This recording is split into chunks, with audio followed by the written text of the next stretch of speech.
Hello to all. We will continue chapter 2nd of Indian economic development, that is Indian economy from 1950 to 1990.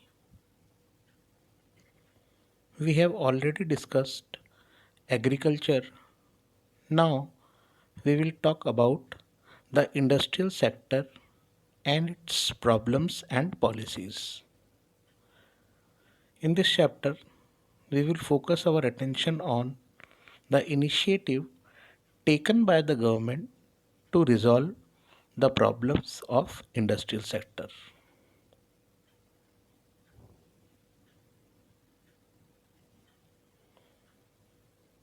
Let us understand main problems of industrial sector during 1950s and 60s. Firstly, there was lack of industries, and industries were mainly confined to cotton textile and jute. Secondly, Indian industrialists did not have the required capital to invest in projects required for development of our country. For example, infrastructural projects. Also, there was lack of initiative among the private industrialists due to lack of demand. Due to all these problems, government quickly realized that the objective of industrialization of India could only be achieved through a complete direct participation of the government in a major way. Therefore, various industrial policy resolutions were adopted. The first industrial policy resolution was adopted in the year 1948. But according to our curriculum, we will discuss the industrial policy resolution of 1956.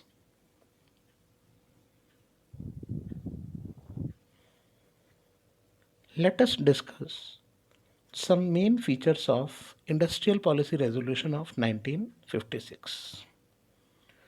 First, classification of industries. Industries were classified into three categories. In the first category were those industries which were reserved for the public sector only. These were also referred as Schedule A industries. Some examples of these industries were iron and steel, railways, atomic energy. In the second category, that is Schedule B, industries, private sector could supplement government. That is, there was PPP model adopted.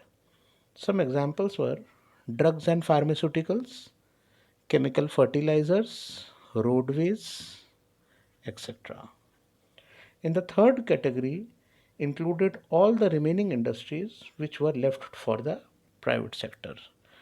These industries were often referred as Schedule C industries.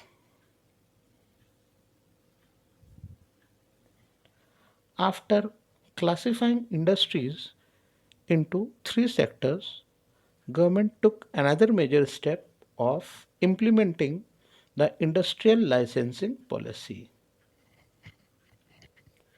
Industries in the private sector could be established, expanded, diversified, and modified only through a license adopted from the government. Basic aim of the industrial licensing policy was to reduce regional disparity, that is to encourage establishment of industries in the backward areas also, and to achieve best possible use of limited resources available that time in our country. Thank you.